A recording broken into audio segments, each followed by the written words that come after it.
A very good afternoon to all my dear accountancy students and welcome to the lecture of Advanced Accounting and Auditing Paper 2. I, Professor Shaurya Shah, warmly welcome all of you to my lecture.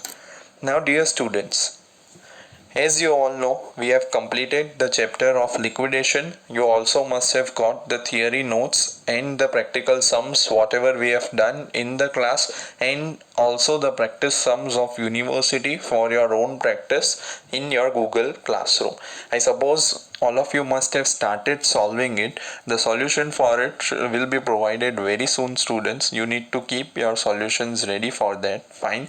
So today students will be starting with the first chapter of your syllabus, that is a theory chapter. Fine, again you need to understand few of the concepts, right? There are around 5 to 6 concepts based upon your Companies Act 2013.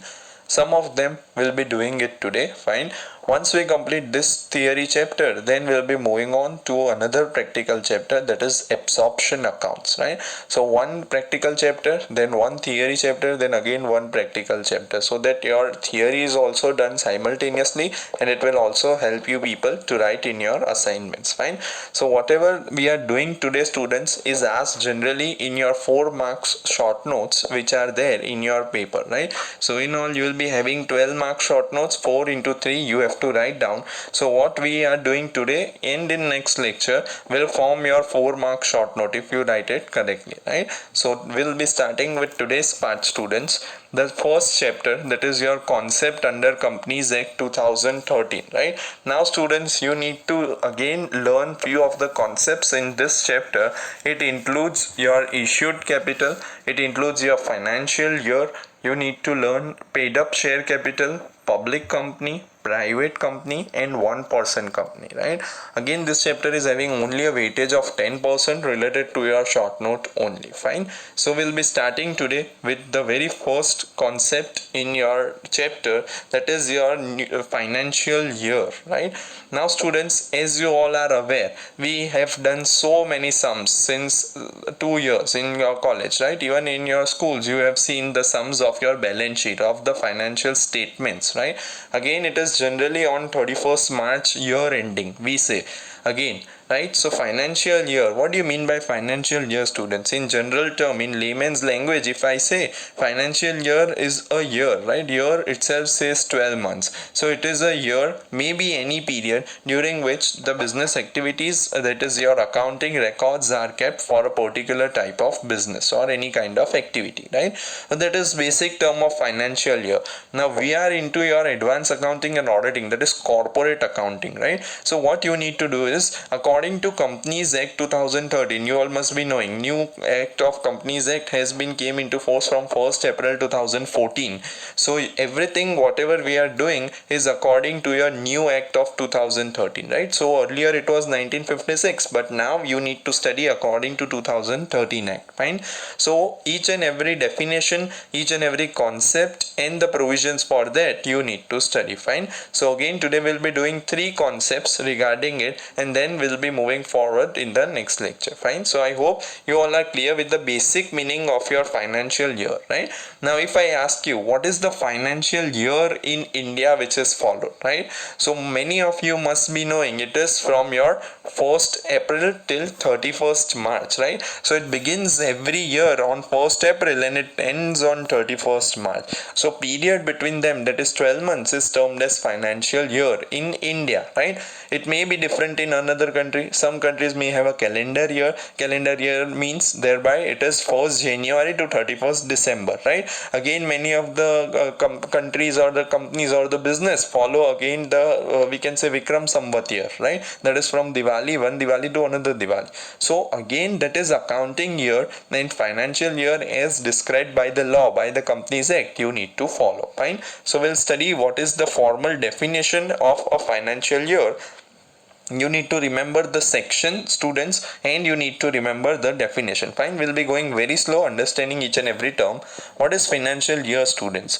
Companies Act 2013 defines financial year under section 2 subsection 41, right? So you need to remember financial year is defined under which section? Under section 2 and subsection 41, the very first thing. Okay, financial year in relation to any company or body corporate means the period ending on 31st day of March every year, right? As I told you, financial year in relation to any company or body corporate, fine, means the period ending on 31st March. So what I told you, 1st April to 31st March, that is 31st March of every year, and where it has been incorporated on or after first day of January of the year, the period ending on 31st day of March of the following year in respect of whereof the financial statement of the company or body corporate is made up. Fine. For example, the first thing I hope you must be clear, the definition is divided into two parts. The very first is financial year for any company or body corporate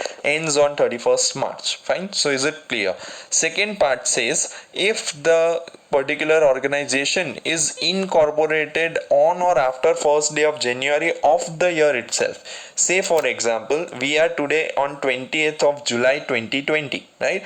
So if my company or body corporate is established on 1st January 2020 or after 1st January 2020, right? So my financial year ends on 31st March 2021. Keep in mind, students, right?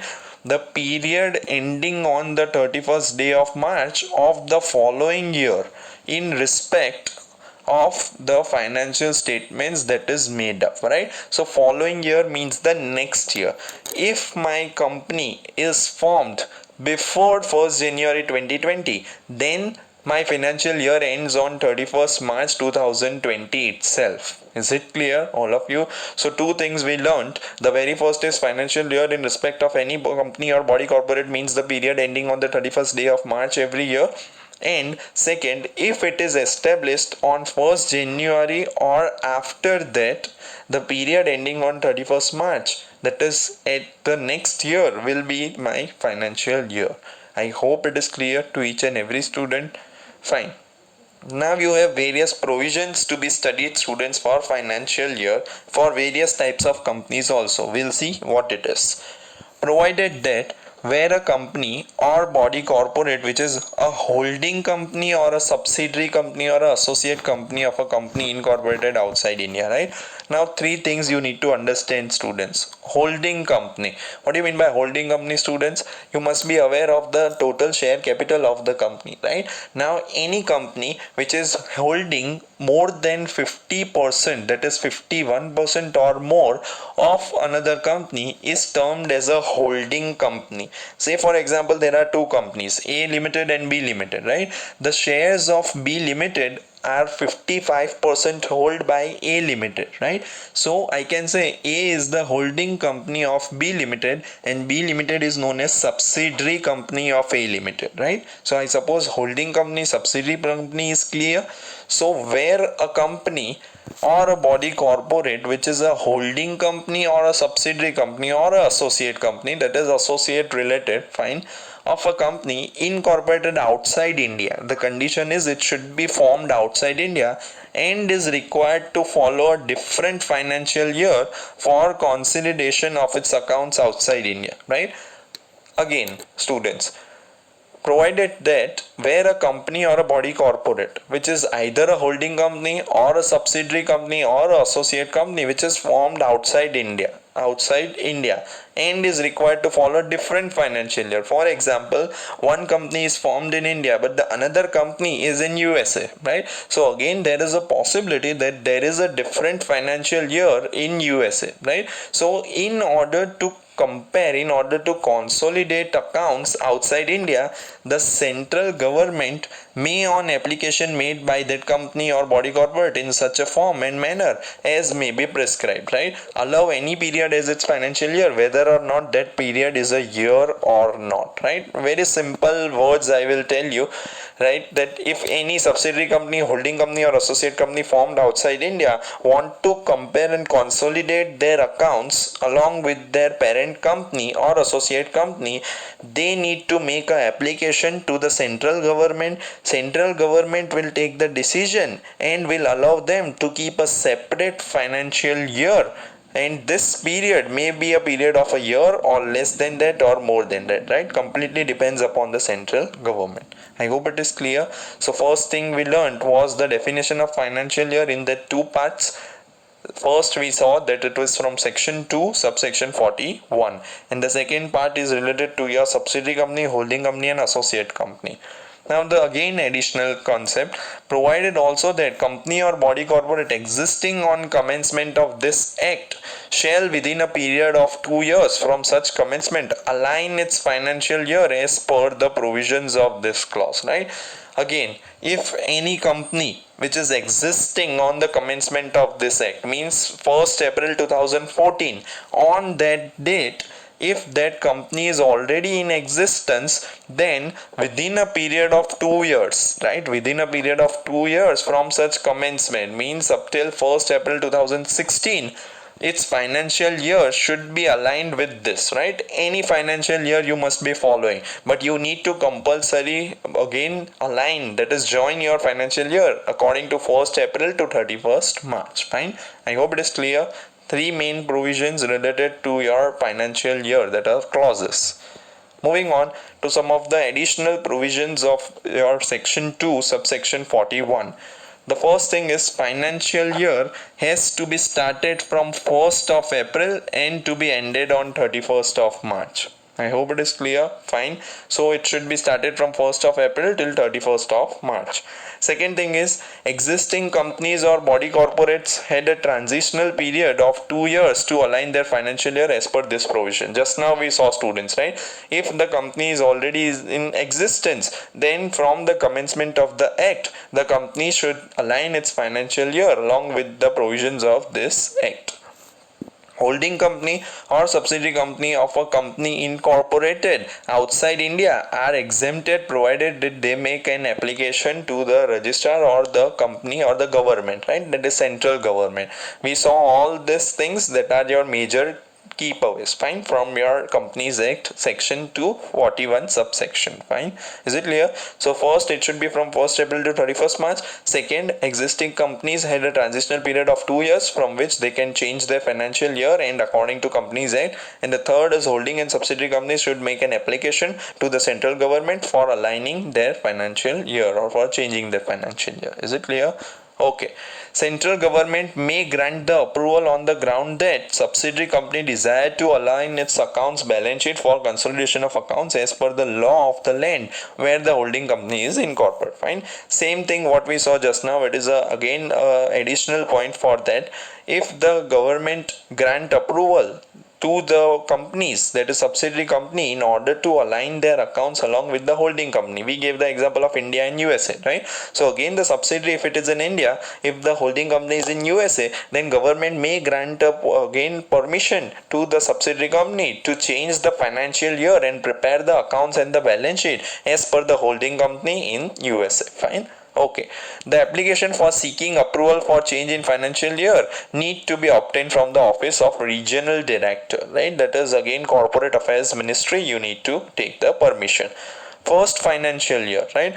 A company can register any date as first day of their business, but as per the provision of the financial year, it should be again completely be according to the provisions of Companies Act, right? There may be first financial year, company may start the business at any date. It may be in the beginning of the year, it may be at the end of the year, it may be in the mid of the year, or any date, right? But the financial year, once the company started, it should be according to your Companies Act provisions only. I suppose it is clear. So one, the definition.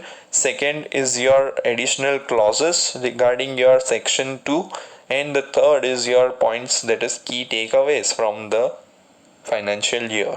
I hope it is clear to each and every student. Fine. Again, moving on to the next part, that is second concept of your chapter, that is one person company, right? I hope everyone clear with the financial year. We are moving on to the next concept, that is one person company, right? Now joint stock company, since your school you all have learned various organizations of business, right? That is sole proprietorship, partnership, you have Hindu undivided family, you have joint stock company, you have LLP, that is limited liability partnership. Now one person company is the concept which is completely newly introduced by Corporate Affairs Ministry for the very first time in India. Right, students? So what is one person company? We will see. And before that, you all must be aware regarding the term company. Right, company may be a public company, may be a private company, may be a government company. Whatever the cases, you all know that things, right? So again, we'll be studying in detail these three types: one person company, private company, and public company in this chapter. Fine. So beginning with the one person company, popularly known as OPC. Right, what is it? We'll see. Now, as you can see, students, an OPC means a company with only one person as a member, right? The name itself suggests you that one person company means only one person as a member. He will be the shareholder of the company and avails all the benefits of a private limited company, right? Similar to your sole proprietorship, where there is only one owner, he is the main karta dharta of the entire business, right? So again, this type of company is a hybrid form of sole proprietorship, we can say, right? But it is having the benefits of sole proprietor also and company form also, right, students? So again, OPC with only one person as a member, he will be the shareholder of the company and avails all the benefits of a private limited company, right? So whatever the benefits of private limited companies are there, we will see what are the benefits in the coming lectures. Fine. Again, the idea of OPC in India was introduced to give a boost to entrepreneurs who have great potential to start their own venture by allowing them to create a single person company, right? Again, as you all know, forming a company is not an easy task, students, right? So again, this concept was introduced in order to give the entrepreneurs, budding entrepreneurs, a form of company having the benefit with the limited capital and the limited liabilities of the business. Fine. Again, the concept of OPC is a new vehicle of business introduced by the Companies Act 2013. As I told you before that, this concept was not in existence in India, but government again newly introduced this concept. Now, what are the main features, right? Again, the two things which we are doing today, again and again, they are asked in your exams, right? In last 5 years paper, if you see, then completely this two topics are many a times, around 3 to 4 times asked in your exam for 4 marks, right? Again, very easy. If you understand the concept, the language should remain the same. You can write it in your own words, right? But the meaning and the provisions should not be altered. Fine. Okay, now starting with the characteristics or the features of your one person company, students, what are they? The very first is your separate legal entity, right? As the characteristics you need to remember of the company and of the sole proprietor business, right? Both the characteristics you need to combine and it will form a OPC. The first is separate legal entity, means the owner is different and the company is different, right? Again, in sole proprietor, owner and the business were same. In company, it is always having a perpetual existence, students, right? So company's name will be different than the owner. So separate legal entity is the main point in OPC. Next is incorporated as a private limited company. As we have already studied that the features of private limited company is found, right? How many members are there in a private limited company, students? Minimum it is how many? 2 members, and maximum it is 200, right? So I hope it is clear to each and every student, right? So this kind of companies, whenever it is formed, such benefit is taken by only a single person, that is only one member having the private limited company features, that is OPC. Again, must have only one member or the shareholder. You just need to remember the head points, that is all for the short note. It should indicate the nominee member in the Memorandum of Association MOA who shall become member in the event of death, incapacity of the sole member, right? Definitely one of the limitations of sole proprietorship was such that if the business owner or the sole proprietor is not capable to continue the business, or he dies, or any unfortunate event take place, right, then the dissolution of the firm immediately takes place, unless and until if there is any family member running the business, right? So in order to remove that particular limitation in OPC, Nominee member. Nominee means a person who will handle the business after the one sole member which is there in OPC, right? So in event of any death, earlier only prior to starting the business, you need to add a nominee member in the memorandum of association. He or she will be liable for the entire business. Fine. Again, the member and the nominee should be natural persons. Natural persons means natural person, that is including many set of people, we can say, that we'll see it in detail. Indian citizens, right? Indian citizen. What is Indian citizen, students? Indian citizen means you must have studied in taxation, right? Indian resident, particularly, that is again those people who have not lived in India less than 182 days in the following certain years, right? Not going much in detail, but it is again a definition of Indian citizen you must have seen, right?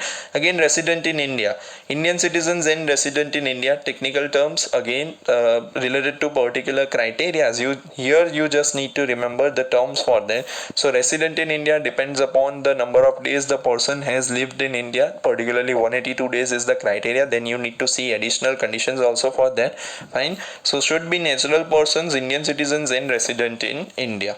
Again, one person cannot incorporate more than one OPC, right? Definitely, if I am an individual, right, I can start only one person company once a time.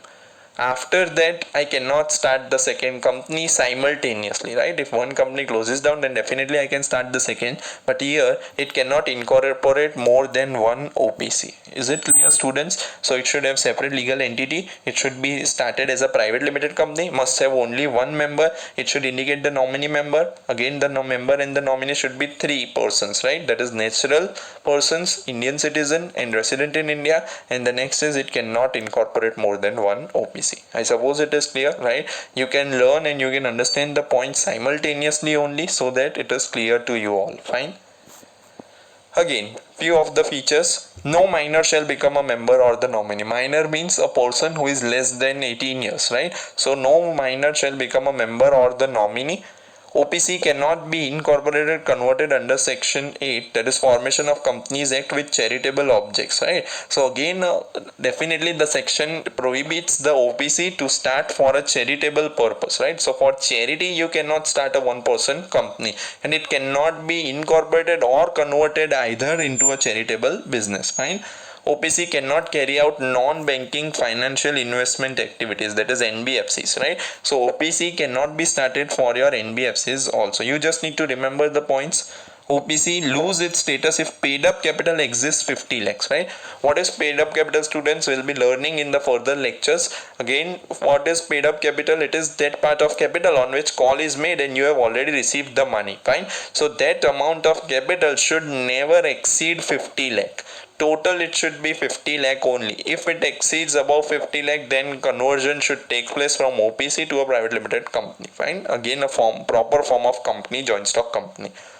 Again, our average turnover, annual turnover, is more than 2 crores in 3 immediate preceding consecutive years, right? So again, two conditions when the company should not go above your 50 lakhs paid up capital, and the second is the annual turnover, right, should not be more than 2 crore rupees in the last preceding 3 consecutive years, right? Is it clear? The next is OPC is required to specifically mention the word one person company, OPC. As you all must have again many a times noticed that Reliance Private Limited Company or Reliance Industries Limited, right? The word limited is there for public limited company. Again, many times private limited word is used. Fine. Again, LLP word is used. So here the firm having OPC, that is one person company, should always use the term OPC, so that consumers, stakeholders should come to know that it is a one person company, right? Again, for example, Vijay Corporate Solutions OPC Private Limited, right? So that is one person company, private limited, because it is a form of private limited company. I hope it is clear to each and every student. Fine. So one person company, again, this characteristics you can go through. I'll give you 5 seconds.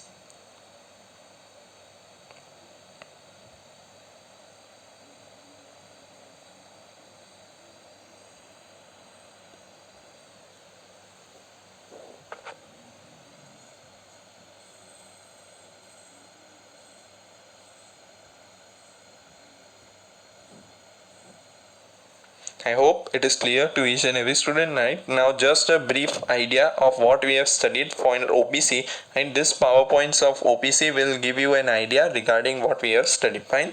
In OPC, the member must be an individual and not any business entity, Indian nationality, and resident of India. Right? We saw three things, that is natural person, again resident person, and Indian citizen. So here only an individual can form. Any other company or body corporate cannot be a part of our OPC.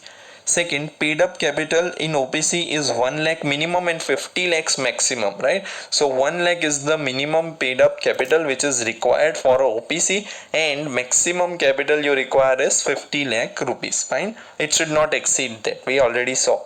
No additional shareholder or member can be included in OPC because the term itself says it is one person company, right? So no additional shareholder or member can be involved.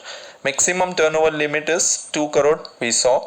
OPC should have at least one director, right? More than one director it is okay, but at least one should be there. Following persons are not eligible to register an OPC in India. A minor, we saw.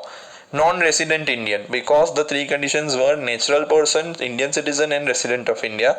A company, LLP, or a body corporate, as we saw here, only an individual, and overseas citizen of India, right? Overseas, that is a citizen living in foreign country, is not allowed to start a OPC in India.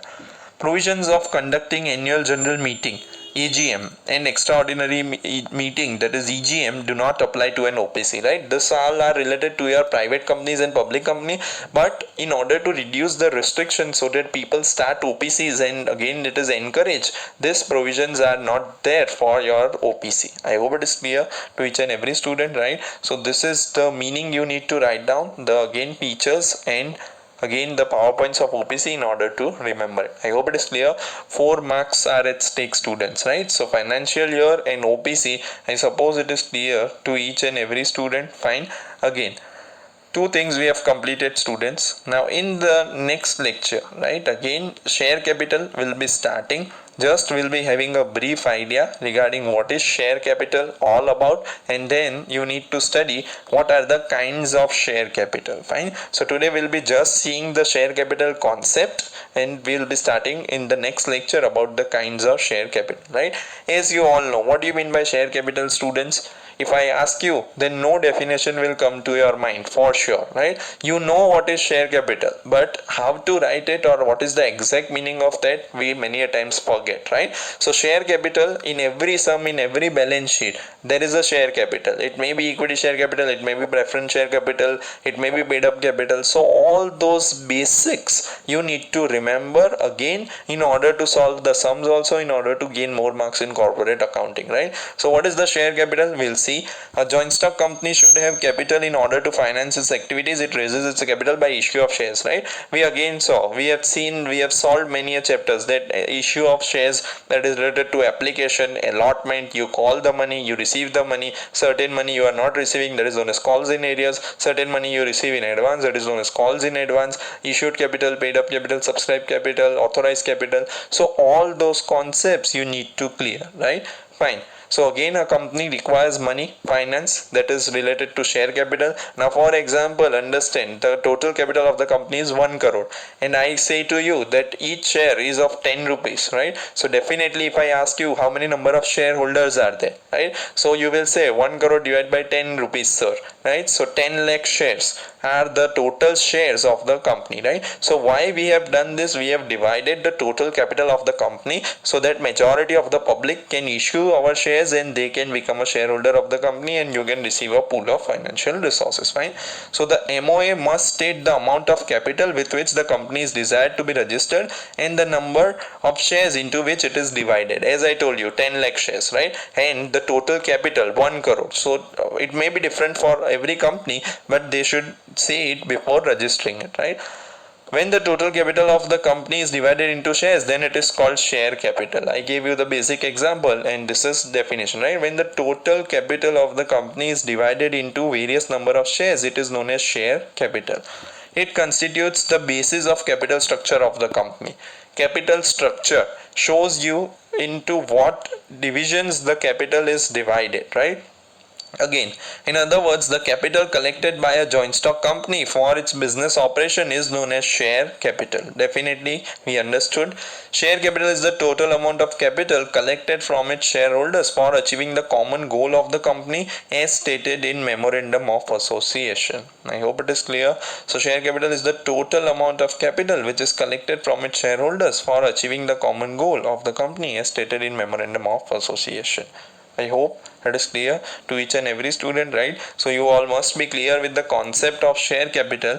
Now in the next lecture we'll be starting with the types of share capital. From that, in your syllabus you need to understand in detail two things, that is paid up capital and issued capital, right? So issued capital itself includes all those subtypes that you need to study, right? So again, it is not much important from your examination point of view, but it is given in your syllabus, so we need to complete it. Fine. Most important from this which comes in your exams are your 1% company, financial year, your public company or private company. For sure it comes in your short notes for 4 marks, right? I suppose it is clear to each and every student. Fine. So we'll be continuing in the next lecture, students, with the hope that you all must have understood all the things what we have done today. In the next lecture we'll be starting with the another part of the chapter, and then we'll be moving on to your absorption. Fine. Till the time you can solve the sums which I have already given to you in your Google Classroom, then I'll provide you notes for the same.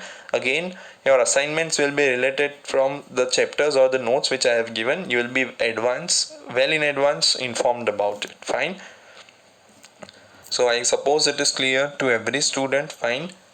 Taking your leave, students. This is Professor Shaurya Shah teaching you Advanced Accounting and Auditing Paper 2. Have a great day ahead, students. Take care. See you in the next lecture. Thank you for your attention.